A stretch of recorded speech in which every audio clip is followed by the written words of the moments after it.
isang samahan. Yay!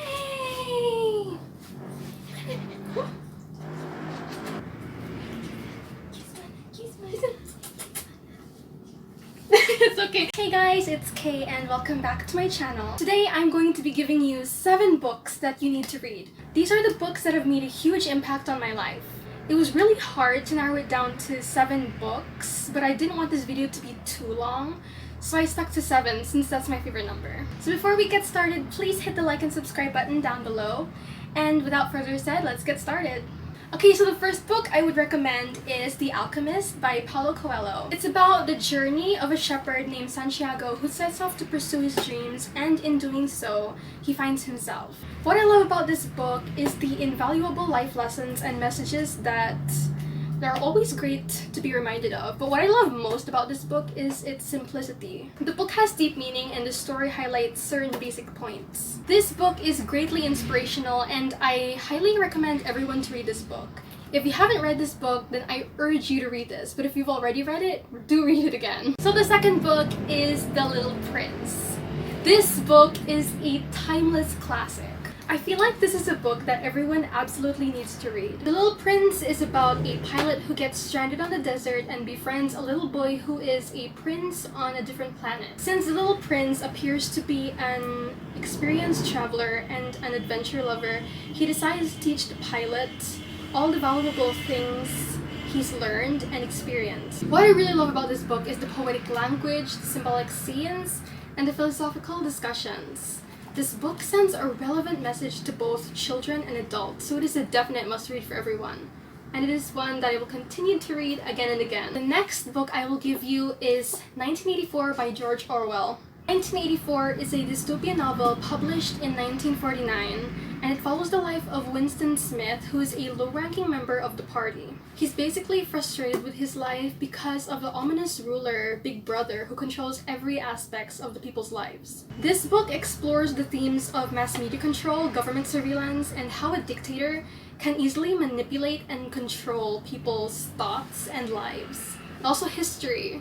It was really interesting to read a novel which was at the time set in the future but which is now in the past. I became really impressed with the world Orwell had constructed and how he managed to capture so much meaning and detail and to put them into eloquent and concise sentences. 1984 is just one of those great novels that influenced my way of thinking, and it is a book that you definitely need to read. Now the next book I have is We Should All Be Feminist by Chimamanda Ngozi Adichie, if that's how you pronounce her name. Now, I don't have a physical copy of the book since I read on my phone, but this book is a highly recommended read. It is a very short book, more like an essay as it was adapted from Chimamanda's TED Talk that she gave, but this book should be a required read.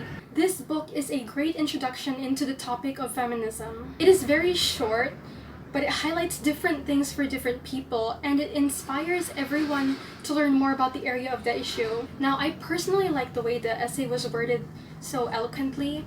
It's persuasive, but it doesn't pressure you or force you into agreeing with her, and it doesn't need to because her story speaks for itself. What I think is really important is how she emphasizes the way that feminism is equality for both men and women, something that is the core of feminism but is completely overlooked by society. There is so much negative stigma attached to the word feminist, and this book covers the truth about feminism and explains that feminism is not only for women but also for men. Feminism fights to distribute power equally, regardless of race, class, ability, or gender. So I really hope everyone does read this because this is such an important book. So moving on to the next book I have is Here We Are, Feminism for the Real World. Now, I don't actually have a physical copy of this book since I have it on my phone. So this book is a YA feminist anthology of essays, poems, lists, and debates over the true meaning and purpose of feminism. This book is a YA feminist anthology of essays, poems, debates over the true meaning and purpose of feminism. This book is another great introduction to feminism, and it has made many great points, and it was very eye-opening. I was surprised to find that there were so many articles that I could relate to, and I learned more about feminist issues from this book than anywhere else. So this is another one of those books that made a great impact on my life and changed my way of thinking. I only wished my young teenage self had read this book. The next book I have is The Female of the Species by Mindy McInnes. This is a YA contemporary thriller mystery novel that examines rape culture through alternating perspectives. The book is mostly about Alex, whose older sister gets murdered and she decides to take things into her own hands. She fights to stop the normalization of rape and has a strong sense of justice. And even though I absolutely adore Alex's character and the way it was portrayed, her methods of taking the law into her own hands was still wrong. The way this book was written is so brutal and honest, and it holds a powerful message that anyone would be unable to disregard. The book gives out a lot of strong statements, and it might not be an easy read for everyone, but that's what makes it so important. And the last book that I will recommend to you is one of my all-time favorites, Aristotle and Dante Discover the Secrets of the Universe. I seriously cannot stress how much this book means to me. This is a YA contemporary LGBT book that's set in the 1980s in Texas, and it tells the story of two Mexican-American boys growing up.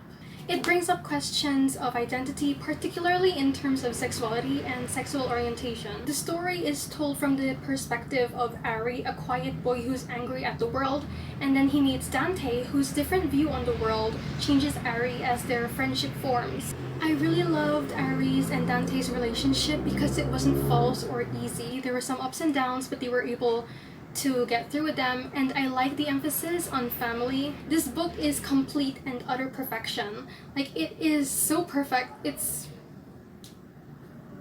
was written so brilliantly, and it fills your heart with so much warmth. I absolutely recommend this book to you. It's one of my favorites. So that is it for the 7 books that you need to read. I had so much fun filming this and talking about all my favorite books. Also, comment down below what your favorite books are. I really hope you guys enjoyed this video, and I'll see you in the next one. Okay, bye!